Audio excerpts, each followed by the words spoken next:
welcome into the CHGO Blackhawks postgame podcast presented by DraftKings Sportsbook, America's top-rated sportsbook.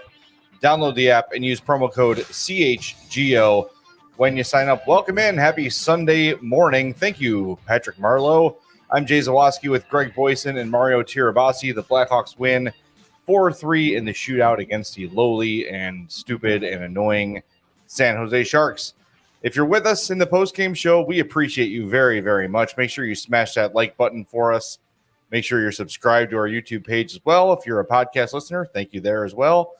Subscribe, follow, whatever your app calls for. Do it. We would appreciate that. And a 5-star review would be very, very meaningful. We're going to get to this 4-3 shootout win over the Sharks. And, of course, we're going to talk about the very latest with Patrick Kane, who is any day now going to be a New York Ranger. It's just a matter of salary cap implications for the Rangers. They might have to wait until Patrick Kane becomes affordable, which I think would be March 1st would be the day they might be able to make it. So we'll get into that as the game goes on. Tankathon, tank standings, and we'll get to our DraftKings King of the Game and our 4 stars and all that good stuff. So let's start with the game tonight. And fellas, I think the coolest part of this is, Patrick Kane goes back to Chicago. Sam Lafferty is kept out. And David Gust makes his NHL debut. After not really being expected to play in this game, scores on the first shot on his first shift. That was a very, very cool moment for David Gust. So, despite our frustration with how late this game started, and I'm sure we'll spend some time on that as well, this is a pretty entertaining and fun game if it wasn't so freaking late at night.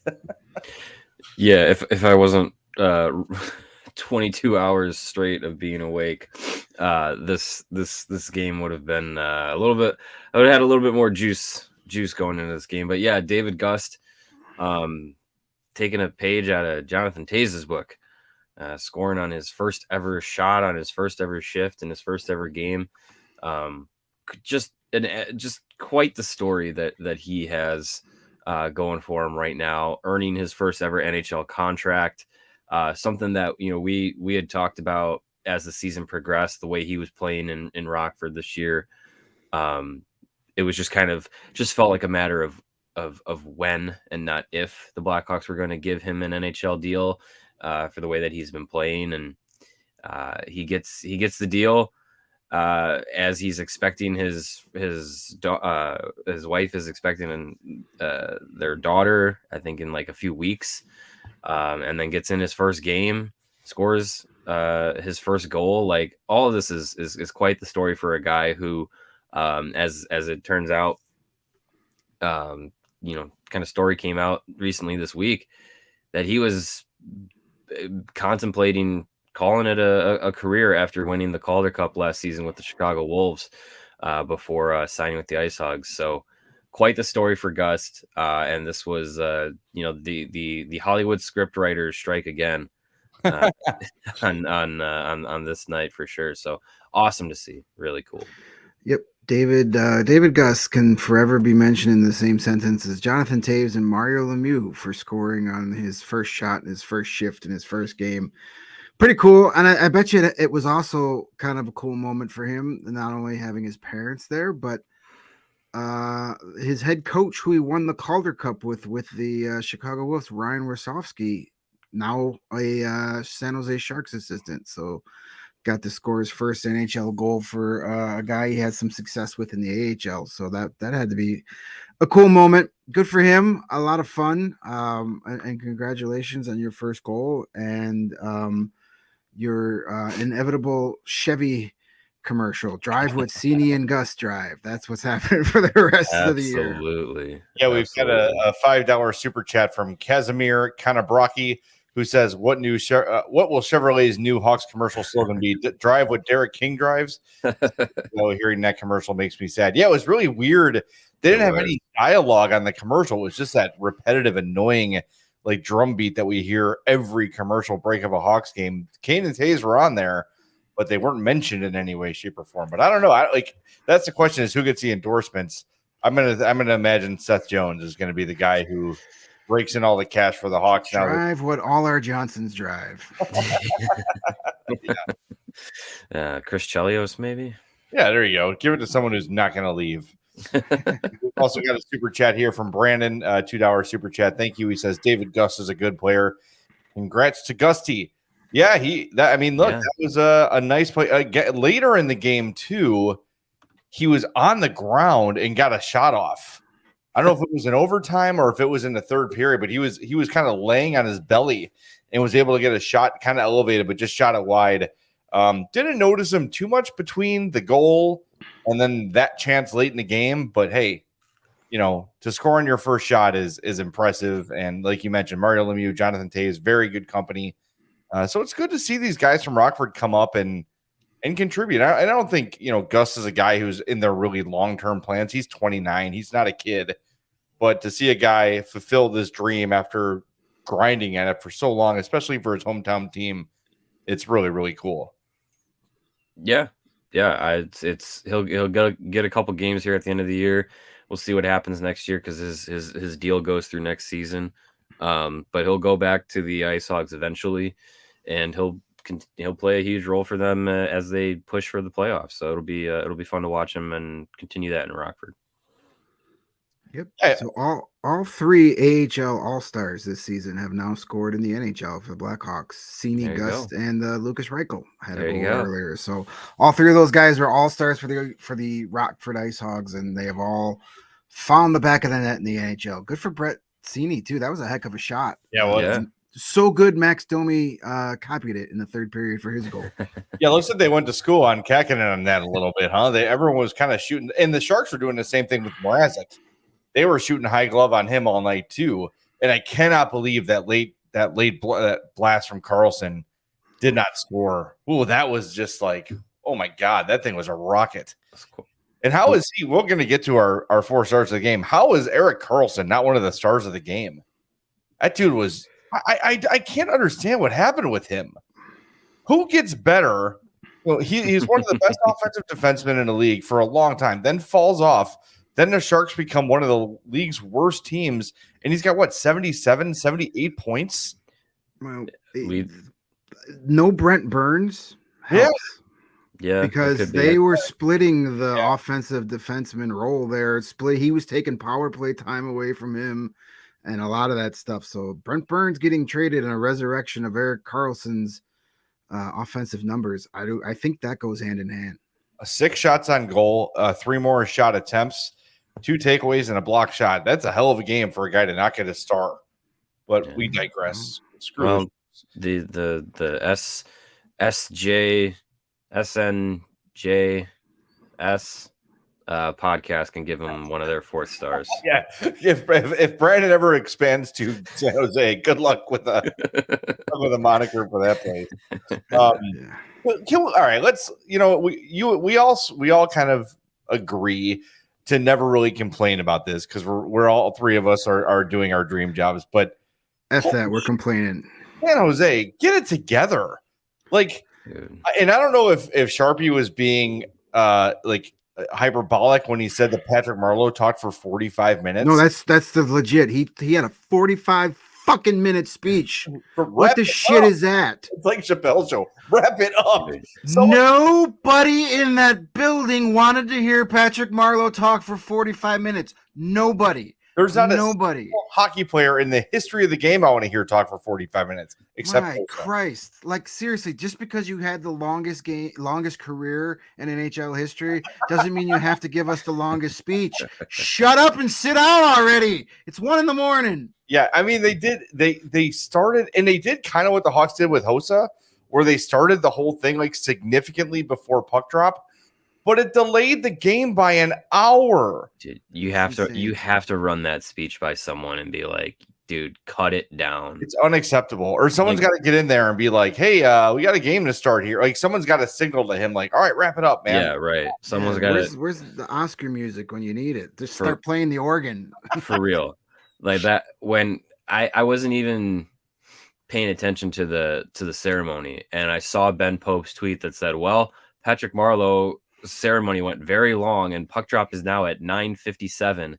I almost threw my phone across the room because I knew that this was going to happen. I was like, you know what, this game's going to start an hour late. it's going to go to friggin' overtime. Like I knew it. It just the cosmic energy was just feeling that this game was going to go on forever. And Of course. Screw At least Patrick. it wasn't Screw like Patrick Marleau. At least it wasn't a 15-round overtime. We had Yeah. at least we got away with that. But holy cow! Like this. Yeah. And here's the thing. And I tweeted this out. Like, if a West Coast team's going to do this stuff, it's got to be against another West Coast team. You can't delay the start of a game an hour for Central Time Zone and Eastern Time Zone fans. That is ridiculous. The puck didn't drop to like 10. What was it, like 10:01, 10:02? Way too late. And And this is coming off. This would not Starting- happen in any other sports league. No other league would this happen in, where there's just no control. And you've got poor Pat Boyle and Colby Cohen and Kaylee Chelios and Vosters and Sharp just vamping for an hour. It's like, come on. Like, I felt bad for them. Like, rack up Peter Check again, for the love of God. Like, it's time. Like, I just feel like, so what's your hair care routine? They have nothing to talk about. It's an hour of a game that is basically meaningless, right? Right. And this is before anything happened. Yeah, exactly. So they didn't have David Gust's first goal to talk about. They didn't have anything to talk about.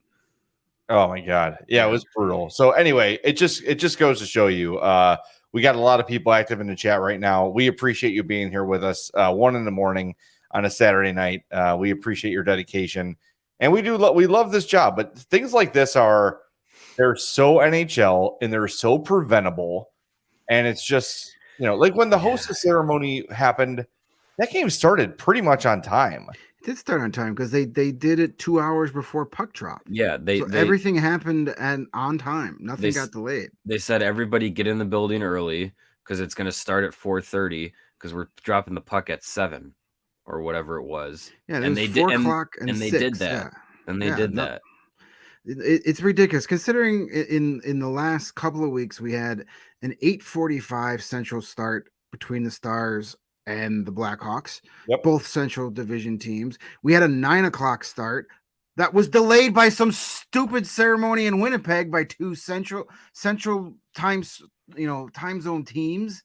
Just I guess when the Hawks suck, they don't care if you play until 4 a.m. So get good again, so we don't have to. The only time we have these late games is in the Western Conference Finals. Yeah. Oh. I do have a renewed appreciation for the Senators and Chris Neal because that at least was on time and got done with quickly. Because he can't talk anymore. We like hockey. Puck to me.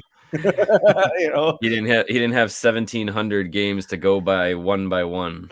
Yeah. All right. A couple other things about this game before we move on to the Patrick Kane stuff, which is why I know most people are here. I really like Cole Guttman. There are little things he does that show a bit of savvy that your typical young player doesn't have. Like he made no one even really mentioned it, but I think it was in the first period. Hawks are going left to right. So that would have been whatever. It doesn't matter. Doesn't matter. Nice pass between the legs of a Sharks defender to give his teammate a one-timer. And he's patient with the puck. He seems to have a lot of vision in terms of like what's happening around him, like hockey awareness, hockey sense. Those are the sort of things that are tough to coach. Like you can teach positioning and you can teach strategy and those sort of things and systems. But in terms of instincts, that's really hard to teach. And I think Cole Guttman through, his third? I think his third game, maybe his fourth, has shown a lot of that. That's a guy when you watch him play, he doesn't look out of place. He doesn't look like a young player, getting his first, shifts in the NHL. He looks like he's been there for a long time. And Lebowski 5 says Guttman looks like he could be a foundational piece. I don't know if I'm ready to go that far yet, but why not? I mean, I think he'll be an NHL player full time next season. If you try to imagine what this roster is going to look like. Yeah, he's definitely going to get an opportunity at the end of this season and into next season to kind of prove himself. But yeah, I mean, he's been playing well at the AHL level, and it's definitely giving him some confidence as he makes his NHL debut. And look, playing 4 years at a program like Denver and being in the role that he was there, like that gives you a little bit more of a jump start when you get to the professional ranks. So yeah, it's good to see from Gutman. He's been noticeable in the games that he's been in recently, and also got his first goal in the last. I think in the last game was his first goal, if I'm not mistaken. So, yeah, I mean, he's a young guy that I mean, foundational piece. That's. I don't know if we're getting ahead of ourselves there, but he's definitely someone that's gonna play a bigger role than he would anywhere else this year and next year for sure. Well, you know why Cole Gutman is so good. Why is Drafted by Steve Yzerman. Oh well, that makes you that? out There of you go. you got. There it is. He's got the Stevie Y gold dust sprinkled on him, and he's going to be a Hall of Famer. Perfect. That's it. That's all you need to do. End of story. Get him in Toronto now. But seriously, I really like what I've seen out of him. As Jay said, he's got the hockey brain. He's just knows where to be, and that makes him much more effective. He's the type of player that could be really effective on a really good team. Like, had he stayed with Tampa and signed with Tampa, he'd be one of those guys on the third or fourth line that comes up in big moments because he's a smart player. So yeah, really good start to his career. He's showing a lot of things that just aren't that are natural, that aren't things that get coached up. Natural thinking ability out there, and just smart player. And I'm more impressed with how he plays without the puck than with the puck. He's got a 200-foot game, and that's going to go a long way. So, hopefully he sticks around for a bit. I would imagine he's going to be on the opening night roster next season. I can't imagine how he wouldn't be if he's healthy. Two other things I want to get to, and I'm sure you guys have a couple things too. The Connor Murphy hit on Logan Couture was clean. It was beautiful. And we are seeing that you hit anyone and you have to fight. But I really like the way Murphy kind of like baited that whole situation. He waited for Esamon to like initiate the fight. And he's like, I'm going to wait. Gloves off. Okay, now my gloves are off. So Esamon gets the extra 2 minutes. Yeah. He knew I hit a guy that's pretty good. So I guess I have to fight, even though it was clean and right, shoulder to chest. But that's how the NHL is these days. I like that. And the other thing I want to mention was, I don't know how to look this rule up about the offside play.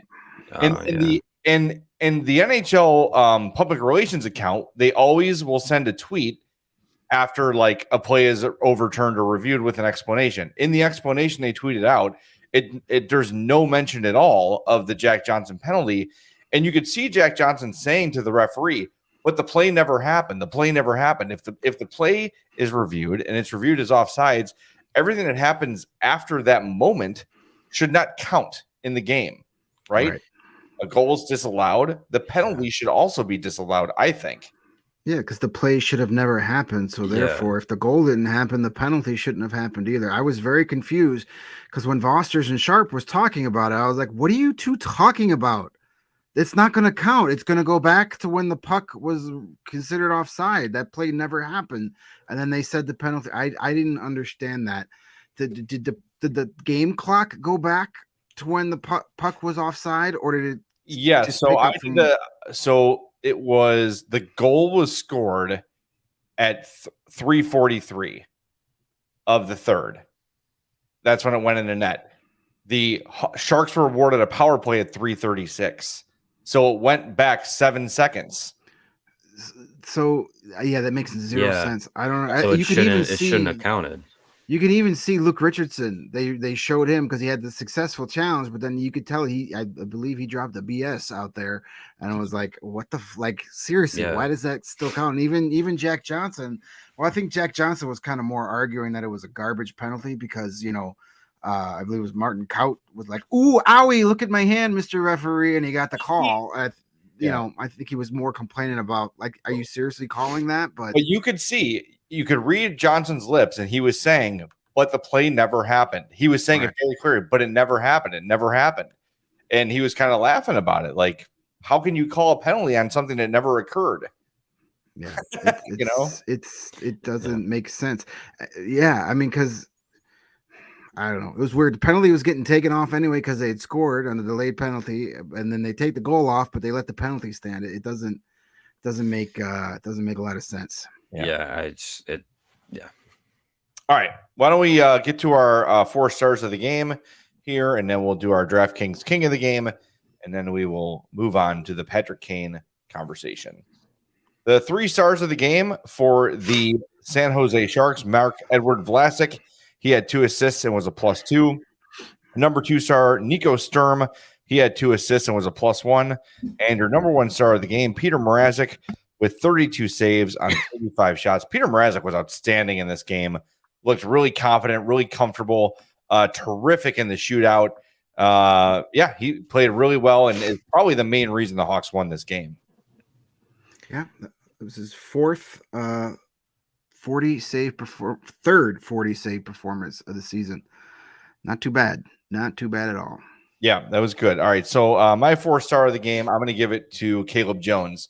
I know he finished a -2, but it was a guy who was playing some forward, playing some wing, kind of doing it all. Ended up the game with 5 block shots, had a shot on goal, had a hit as well. I just think kind of trying to do everything all at once for Caleb Jones. He was really solid, really active in front of the net on a couple of goal mouth scrambles. Caleb Jones was taken down and taken out. Guys that were trying to put the puck behind Peter Mrazek. I just liked his game overall in this one.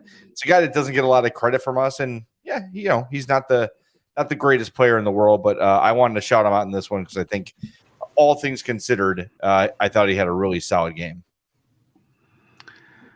I am going to give my 4 star of the game to Boris Tkachuk. And when I put this in our little group chat before the game, I said, I'm taking Boris Tkachuk as my 4th star, ... Not a joke. I'm serious. Tkachuk, he had an assist on the Seney goal. You read his stat line, not anything that blows you out, a little over 12 minutes. The assist, a +1. Only 1 shot attempt and a block shot. But, man, he was just super noticeable tonight, especially in that first period. It seemed that his name was getting called every time he was on the ice. And him and Seney did a really good job considering that they were on that 4th line that was getting rotated because they only had 11 forwards tonight. So they were playing Tyler Johnson took shifts on that line. Taylor Radish, Caleb Jones played forward a few shifts. Even Cole Gutman was taking shifts on that line. So that line was kind of a hodgepodge of players, but Tkachuk had a solid game. And for as much crap as we give him, it's nice to pump his tires when he deserves it. This is an opportunity for him now. Yeah. And a lot of other guys. You've got, not necessarily for your future with the Blackhawks, but, man, you've been pretty unnoticeable all season. This is your chance. You're not coming out of this lineup at all for the rest of the season. Go with it, and maybe if it's not to stay with the Blackhawks for next season, maybe it's getting a 2-way deal with another team that's looking for a big 4th liner. This is his chance tonight. If he plays like this the rest of the season, people will be giving him a phone call this summer. Yeah, this is the opportunity for guys to do that. If you don't want to go through this again next season, and you have an opportunity to go elsewhere, this is your time to audition. So we'll see what Boris can do. My 4th star of the night, I did want to change it, but I didn't want to put that on our producer, Steven, this late at night. So I did go with Philip Kurashev. I'm going to stick with Philip Kurashev. Thank you, Mario. No problem.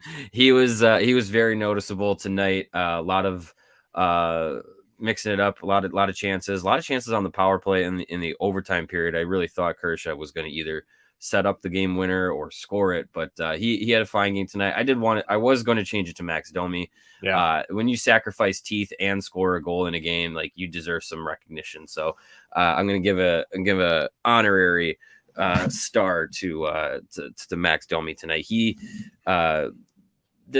someone said in the chat, this is his team now. It's his team until it's no longer his team. This team for another 6 days. Couple more days, but look, I've really appreciated Max Domi this season, and I know we've talked about it a little bit here. He seems like the guy that if he's going to be traded, he could come back, and that's the guy that seems like the biggest piece that could be a reality for. And that, you know what, I wouldn't mind that whatsoever. If he wants to, if he came here to be traded but wants to be in Chicago, they can make it work. And I think if, the way he's played in the role he's been in, And Luke Richardson, he said, was one of the biggest reasons why he came to Chicago. You could sell all those things again to him in the summer and be like, you know what, come on back. Like we'll gladly have you come back and be top 6 or top line center. And you can lead this team for another year or two. Go for it. Max Domi's last 6 games, 4 goals, 8 assists, 12 points. Really solid for him. And a note here from Ben Pope on Peter Mrazek. Since the start of the 2016-17 season, Peter Mrazek has been incredible in shootouts. He's now 14-2 in shootouts with an .830 save percentage, second best in the NHL over that span. Wow. So, hey, there you go. Yeah, interesting. And Lynn X says, how did Max Domi become so good? Is it coaching? No, I think it's opportunity. I think that just getting as much ice time, getting power play one time, all those sort of things, that's really helped him. And he's especially been great lately. And I guess, Patrick Kane was playing so well that he was going to be one of the beneficiaries of that. That helps. It's not to take anything away from Domi, though. He's been terrific all year. He's probably been the best and most consistent Blackhawk since the season started. So, yeah, everything you said about Domi, I agree with, and I would welcome him back for sure. So, all right, we're going to put this game away. One last thought I have on this game before Duquesne, very quick. If the Blackhawks do not finish with the worst record in the league and do not get one of those top 3 picks, if somehow we're picking 4th or 5th, remember this night. This was the night that was set up perfectly. The Blue Jackets and the Ducks both won today. No Patrick Kane, no Sam Lafferty, game delayed an hour, and you somehow win because the San Jose Sharks are bad. Yeah, well. Just as one of those, these are one of those nights that I think there's about 95 moments we can add to our remember when spreadsheet we're building in our heads and not actually in a spreadsheet. So this is one of those nights that if the Blackhawks have to pick 6th for some ungodly reason, we're going to remember this could be one of the reasons why. Tonight's lineup was no Lafferty. Taze, he might be done for the year. Who knows? Kane, he's played his last game as a Blackhawk for this season at least. Pluck Domi out, pluck McCabe out, pluck maybe Athanasiou out too. Lafferty. Well, yeah, he was already out. I'm just saying, like, this lineup tonight minus also probably Athanasiou and Domi and McCabe, like, and then play that lineup for the final 22, 21 games of the season. They'll make up some of these games. No, yeah, and I've been preaching that I've said that every single time they've won 2 or 3 in a row, but this one just felt a little different because the cards were there for a big night for the tank standings, and it just, I agree. San Jose tried. They just, they had 48, 45 shots on goal. They just, couldn't get it done. Yep, Mrazek was too good. All right, let's move on to our DraftKings king of the game. And it's going to go to, you guessed it, David Gust. He had a goal, first of his career, on the first shift and his first shot. 2 shots on goal, 14:25 of ice time. He had another shot, 2 more shot attempts, and a missed shot and 1 hit. So really solid NHL debut for David Gust. Congratulations, 29-year-old rookie David Gust, and he is our DraftKings king of the game. And speaking of DraftKings, they are the official sports betting partner of CHGO in All City. They've got those excellent NBA no-sweat same-game parlays. Major League Baseball has begun. I was watching the Cubs today between hockey games, just kind of flipping back and forth. That was nice to see. Pitch clock. Yeah, the pitch clock. It was all a nice yellow tint to the Marquise Sports Network broadcast for some reason. And fellas, tonight, my 25 cents became like $1.43 or something. Nice. I risked it all on the Hawks to score first because I figured the Sharks would be a little sleepy after Patrick Marleau talked forever. So I got that one. And Max Domi, anytime goal scorer. So my 25 cents is more than doubled because I played that same game parlay on DraftKings Sportsbook. And I'm really glad I did. Download the app now, and you can do it too. Sign up with the code CHGO. New customers can bet $5 and get $200 in bonus bets instantly only at DraftKings Sportsbook, an official sports betting partner of the NBA, with code CHGO. Minimum age and eligibility restrictions apply. See the show notes for details. And hey, if you love betting on sports with DraftKings, why not wash down those bets, win or lose, with some nice, delicious, ice cold Goose Island beer, the official beer of CHGO and Chicago's beer since 1988. Goose Island, of course, has the depth of a beer roster that was a championship contender, headlined, of course, well, biasedly, but headlined by the Blackhawks Pale Ale, the limited release Pale Ale with the beautiful can design, the neon beer sign design. We all love it. It tastes great, and it's a great way to wash down a Blackhawks win or loss, depending on however you feel. They also have the Bull City 312, another limited release honoring another fine professional sports establishment in this city. Of course, the Bourbon County Stout for you dark beer drinkers. The Green Line, the Beer Hug IPA series, Matilda. The list goes on, and of course, the staple, the 312. Goose Island's 2 local locations in Chicago are open and ready to welcome you. You can grab a beer right from their innovation tanks at the Goose Island Tap Room, located at 1800 West Fulton, or you could get yourself a smash burger and a fresh beer of the week at the original Clybourne Brewhouse at 1800 North Clybourne. For reservations and pickup, go to gooseisland.com/locations. Again, that is Goose Island Beer Company, the official beer of CHGO. All right. So if you were out and about today and not really paying attention, and I find it hard to believe if you were here that you weren't staying abreast of the Patrick Kane news. Obviously, you know he missed tonight's game. He is back in Chicago as the Rangers try to clear salary cap space to bring him in. And they're also going to need to find a third party to accommodate the trade.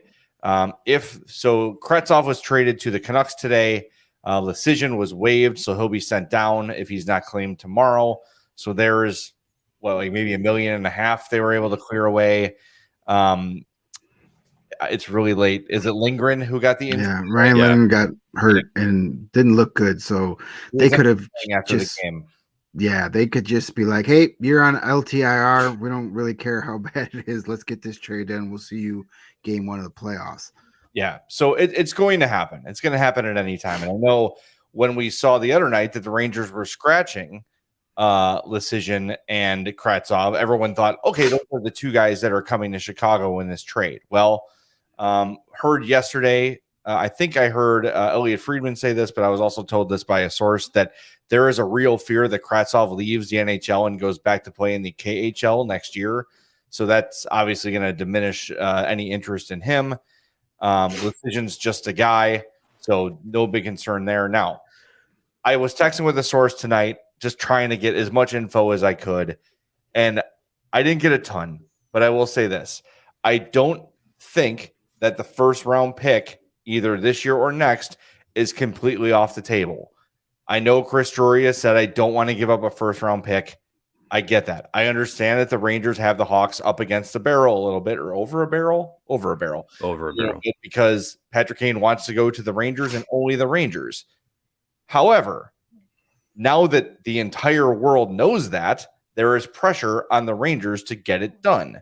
Theoretically, Kyle Davidson does not have to make this deal. I think that would piss off Patrick Kane big time, and it would look bad for the organization. So it's a game of chicken there. When I said that a source, Kyle, that Drury has said repeatedly they don't want to give up that first round pick. He said that's the same thing Kyle Dubas said about Ryan O'Reilly, and they made the trade. Yeah. So it's not completely off the table. I don't know if I would count on it, but I think you're going to be looking at multiple picks as the return here. And again, as far as I know, that first round pick is not completely off the table yet. Yeah, I think without Kravtsov being involved, I think the first round pick kind of has to come back and play for the Blackhawks to really be feel like it's being made worthwhile. Because I know Kravtsov, the questions about his future in the NHL. Those are definitely legitimate, but he's still a guy who was a top 10 pick. Like you still would think that there would be a first round quality player in there somewhere. Maybe just needed to get out of the Rangers organization to kind of figure out, but it's no longer an issue to have to worry about. So yeah, I would like that first round pick to be involved, because you're not going to get Brennan Othman. It really doesn't seem like any of the top young prospects, like I'm talking like 18, 19-year-old kids, are going to be in the mix. I know the name Zach Jones has come up a number of times, the defensive prospect that's playing right now in their AHL system. He seems like someone that keeps coming up, and that I'd be surprised if he's not part of the deal. But again, I don't think that equates to that kind of first round asset that the Blackhawks and Kyle Davidson and Blackhawks fans would be clamoring for. So, all signs point to this deal being basically done. Like, I don't think we're in the realm of Kyle Davidson, Chris Drury, staring contest who's going to blink first. If Patrick Kane's not playing and not with the team, it's done. So sure feels that way. We just got to figure out when. We just got to figure out when it's going to happen. And the this is Puckpedia, so it's kind of like Cap Friendly but different. They tweeted this out after the Kravtsov trade. Said after trading Kravtsov, New York Rangers have a projected cap space of $433,000, which can fit $1.67 million annual cap hit today. If Lecision goes through waivers tomorrow, that they can then fit Kane at 2.625 on March 1st. Alternatively, they could fit Kane sooner if Ryan Lindgren goes on LTIR or other players are off the roster. So March 1st or sooner could be possible. Yep. If the Lindgren, they put him on IR right away, LTIR, that maybe speeds up this process. I know we got a lot of people in the chat asking, what's the return? It's just so fluid, this situation. And Mario, you're probably right. I think it's probably been hammered out at this point, at least to a degree, maybe not. If Kyle Davidson can get a first round pick, that's great. I would do at this point. I'd do 1 for 1. I would do Kane first and call it a day. Sure. That if you can get a first round pick after Drury's posturing that he's not giving one up, and everybody, today was just I think I muted more people on Twitter today than I have in my entire life. In one day, just so much ridiculousness out there. A lot of the same people that spent the entire season saying Patrick Kane doesn't give a shit and Patrick Kane is hurt are now the same people wondering why the return might not be the Rangers' first round pick and their 2 best prospects. Well, you can't have it both ways. You got to remember that the Chicago Blackhawks are trading away 3 months of 2023 Patrick Kane. That is not MVP Patrick Kane. That is not Stanley Cup winning Patrick Kane. That is Patrick Kane up until 4 games ago was pretty much just a guy all season. Was a passenger for a lot of games. He had multiple games this season without a shot on goal. Yeah. So that's why we've been telling you guys for weeks, almost all season, don't get attached to this huge ideal return. It's probably not going to happen. And then you see people, if he doesn't get a first round, Kyle Davidson is a sucker. No, if he doesn't get a first rounder, he got fleeced for DeBrincat. But I'm just so tired of this crap. Look what he has done in 1 year. Take all his deals he has made, and even if you throw in a weak return for Patrick Kane, he's done a pretty darn good job. And he's working no leverage here. But you're right on the point where you could say, hey, I don't have to trade him. Patrick Kane kind of strung me out a little bit, and now I don't have to trade him. Sure, that looks bad, and in the long run, doing right by the player goes a long way in the GM's reputation among players, and I think that's more important than his reputation among fans on Twitter.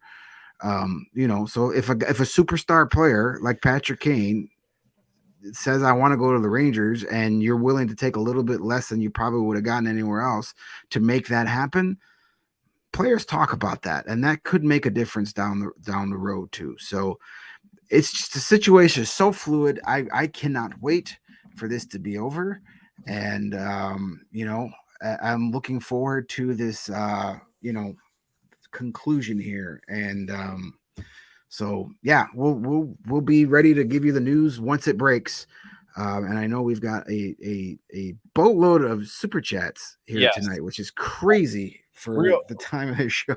Real quick before that, so yes, the return for Kane might not be what we all dreamed it might be, right? Even though, like we've said, we've tried to temper expectations for months and months and months on this return because there's only so many teams he'll go to. It turns out he's only going to go to one. So, of course, the return's not going to be killer. But keep in mind how well Davidson has done on other smaller trades, getting Jason Dickinson and a second-round pick for Riley Stillman, getting Nikita Zaitsev and a second-round pick just for taking the guy, right? Like, he got a first-round pick for taking on Peter Mrazek. He's done a really good job of getting big returns for lesser trades. So while you might not get everything you want for Patrick Kane, maybe he's got a really big deal on the table for Sam Lafferty, because guys like Sam Lafferty don't typically get held out of games for trade protection. If he's being held out of a game, I think that means he's got a really solid offer or two for Sam Lafferty, because you notice Jake McCabe didn't sit out this game, right? So maybe he doesn't have the offer he wants for Jake McCabe yet, so he's going to keep playing him until he gets it. That you tell Jake McCabe he's not playing. Well, I think McCabe is happy to go to a contender too, by the way. So I think yes, yeah. But just keep that in mind. Like, you got to look at the thing as a whole. And I know losing a guy like Patrick Kane is highly emotional. And Greg, I know you had a tough day on Twitter. I know our buddy Michael Wagner was holding it down in Discord. Kind of battle at Discord for us today as we were really refreshing Twitter and talking to sources and stuff. But yeah, you got to look at the whole package, and so far Kyle Davidson's body of work has been really, really solid. Now, it doesn't matter until these guys all become NHL players, but so far so good. And let's have a little bit of faith. I think there's a lot of people that just don't want to like the GM because he's not Dale Talon or something. I don't know. I think he's done a really solid job. Let's run these super chats because a lot of people are checking in with us. We got one here, a $20 super chat from Jeffrey Seney. Awesome. He says, hearing the news of Kane being scratched today was tough. Thank you, Jay, for writing the Big 50, for helping remember the good times. Had to reread your Kane chapter for a smile. Can't wait for your sequel on David Gust. Yes. That'll be the big 790. There you go. For the 790 chapter book on the best 790 moments in Hawks history. But I appreciate that. And thank you for the super chat. Yeah, it is it is tough. And I know we're trying to make people feel better about a lesser return than they want for Patrick Kane, but honestly, all y'all feel sad. It's a sad day that this era of Hawks hockey is, for all intents and purposes, over. Maybe Jonathan Taves skates for 2 or 3 games at the end of the year, but the dynasty's over. It is completely over. Yeah, it's rough. It's not the way that I think anybody was hoping that this was going to go. I think there was a point in time where, everyone, a lot of people thought, well, Taves and Kane and Keith and Seabrook and, the lot of them were going to all retire as Blackhawks, and, it's going to be Stanley Cups and rainbows for forever. And that's just not the reality of things. But it is tough. I think Joe Brand had the stat today that tonight's game was the first time since the end of the season in 2004 that none of Keith, Seabrook, Taves, or Kane were in the lineup. Like, it's been a long freaking time. I wasn't even driving. I wasn't in high school when that happened. So it's been a long freaking time that those guys have been a part of this team and have been, providing countless memories for Blackhawks fans. So there's a lot of history. There's a lot of good feelings attached to those players, and Even with everything that transpired in the last few years, there's still a lot of people that hold on to a lot of good memories with those guys. So it's seeing the final stages of that era come to an end it's tough. It's tough. Yeah. We got another super chat, Steven, to get to here. This We from got a bunch. Yeah, we got a bunch. A $5 one from Young Dale God. Kretzov is gone. First rounder out of the question. Does Davidson just say no to a trade because the return is so bad? No, you can't. I think once Patrick Kane says yes, you have to you got to give him the opportunity to go. You got to do right by the player, especially Patrick Kane. So, no, I think he gets the deal done. I don't think Chris Drury's an idiot. He knows he has to give something up for Patrick Kane, and I don't think it's going to be quite as bad as a lot of people are fearing. I just don't think it's going to be a franchise-altering, holy crap, look at this wonderful return.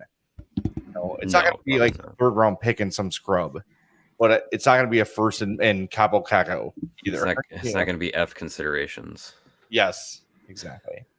Yeah. All right, we got another one here. I want to make sure we get everybody in before we wrap the show up. This is a $10 super chat from Chris.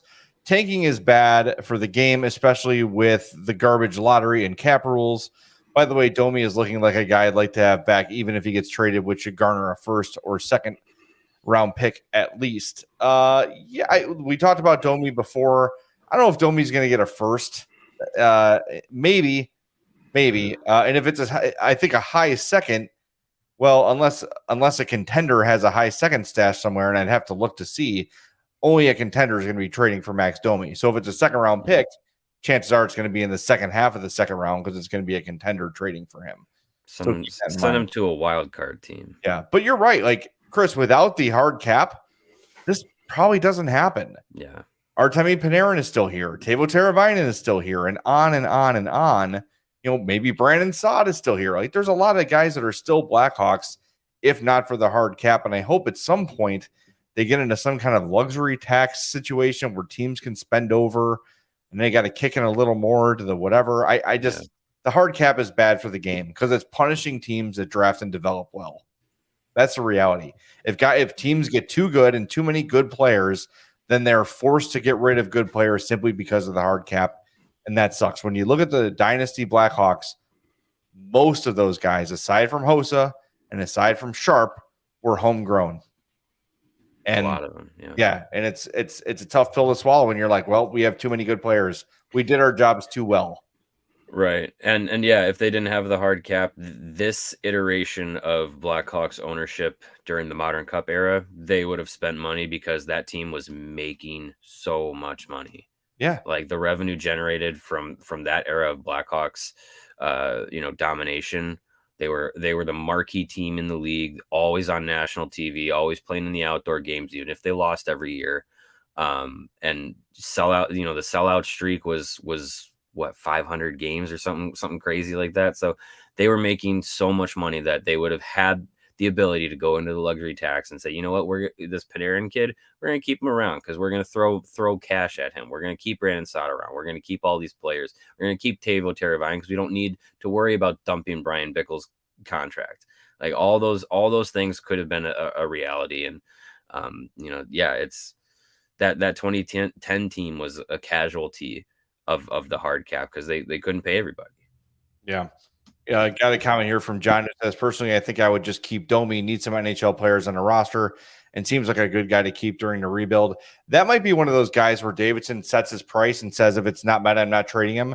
Because you're right. You can't trade every NHL player you have.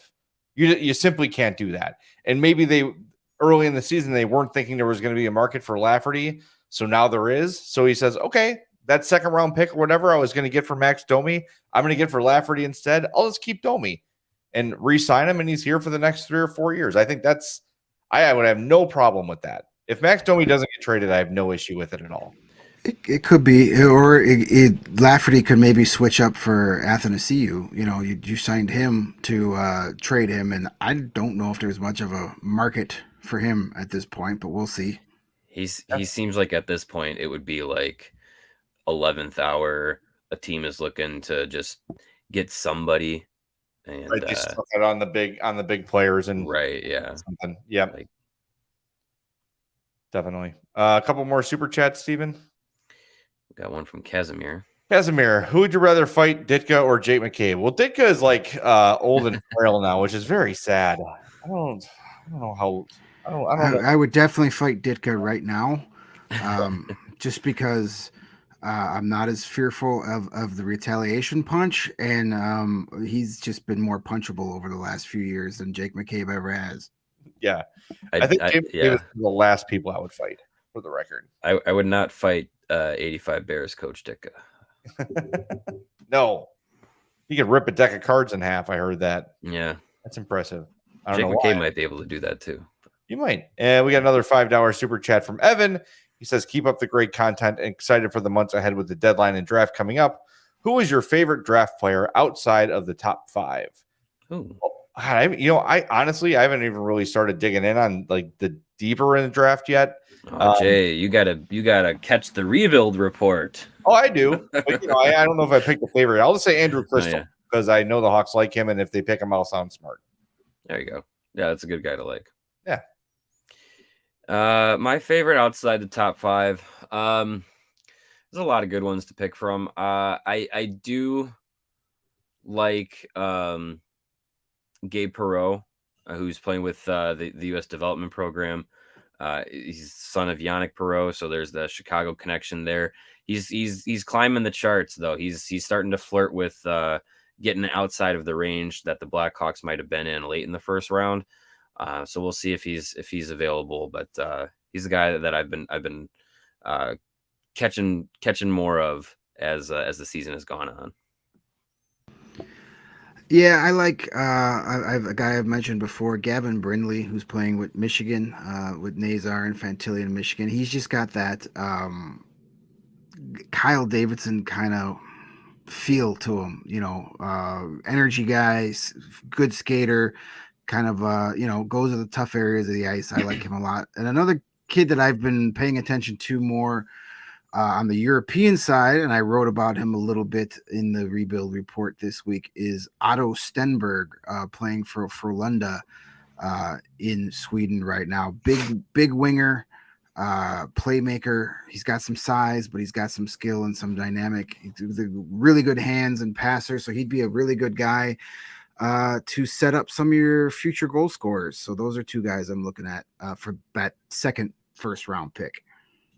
All right, and I think we have one more super chat here from Windy City Hockey. He says that A looked good on McCabe's jersey.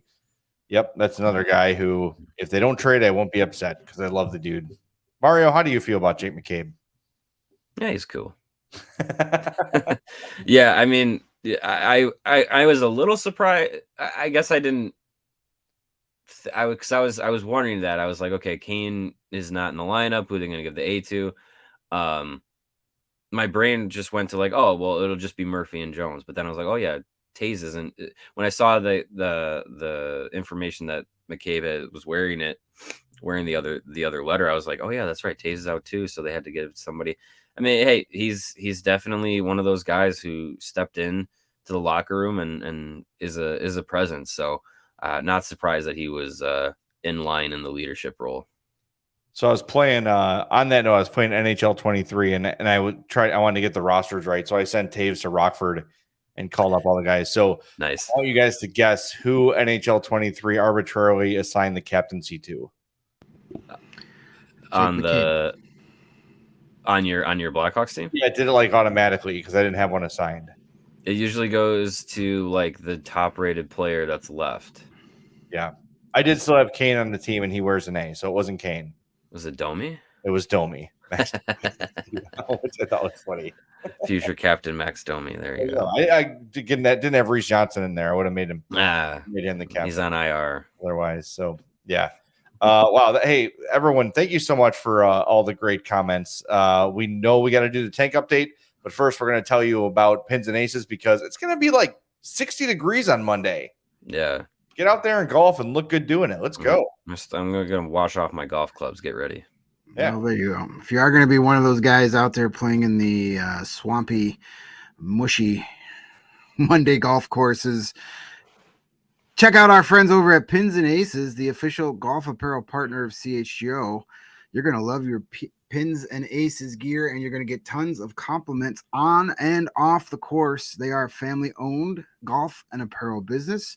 They make amazing polos, hats, golf bags, and even the very popular beer sleeve, an innovative product that allows you to store up to 7 cans of beer, hopefully Goose Island beer, right inside your golf bag to keep drinks cold for the entire round when you need that extra boost of a cold 312 to get you through the last 3 holes to beat your buddies. Pins and Aces has got you covered. Check out pinsandaces.com and use the code CHGO at checkout to receive 15% off your first order and get free shipping. That's pinsandaces.com for all your golf needs. All right, we have 2 tank spins banked. What's our like situation, Steven? Do we know? I can't see the likes tonight. We are at 94 likes currently. All right, get 100, we'll get 3 spins. That's easy. All right, sweet. All But let's take a look at the tank standings. No music. No music. Columbus at the top, 43 points in 59 games. Anaheim, 45 points in 60. The Hawks with 47 and 58. The Sharks with 48 and 60. And the Arizona Coyotes with 49 and 58. So despite winning 5 in a row, the Hawks are only 4 points out of the top spot in the tank standings. Coyotes are back. Hey, welcome back. We did get 100 likes, by the way. Hey, Nice. All right. 100 likes at 2 in the morning. I like it. Are we using prospectpudwax.org or whatever? No, we agreed we're back on Tankathon today. All right, we're back to Tankathon. I can remember that one. All right, we got 3 spins. Let's do it and go to bed. Yes. Yeah, go to tankathon.com and play along at home, even though we know they've got a IP sensor. So you hit it at multiple times. Got a bias. All right, here we go. First spin. Let's make it a good one. Anaheim, St. Louis, Columbus, Down and to 5. No, reset. Well, they're 4th in points percentage now. Yeah, you're right. I don't like that. No, that's no good. All right. Spin it again. Anaheim, Montreal, Columbus, San Jose, Chicago. That's 5th twice in a row. That's not good. Zach Benson, come on down. Oof. All right. One more. Come on. Let's make it worth it. Oh God. It's all about 5. Yeah. All right. Tankathon. Going back to prospectpudwax.org. Yeah, not a great return for Mr. Tankathon there. No, brutal. Now I know why we left. So you never get back with an X. It's a bad move. I want to thank everybody for being with us here late on, well, I guess it's early on Sunday morning. We are not scheduled for a show tomorrow, but rest assured, if something happens officially with Patrick Kane, we will be all over it. Keep your eye on our social media pages at CHGO_Blackhawks on Twitter and at CHGO Sports on Twitter. Again, news breaks. We'll be here for you in one iteration or another. And reminder, we're presented by DraftKings Sportsbook, America's top-rated sportsbook. Download the app and use promo code CHGO when you sign up. For Greg and Mario and Steven, I'm Jay. This has been the CHGO Blackhawks podcast. Good night.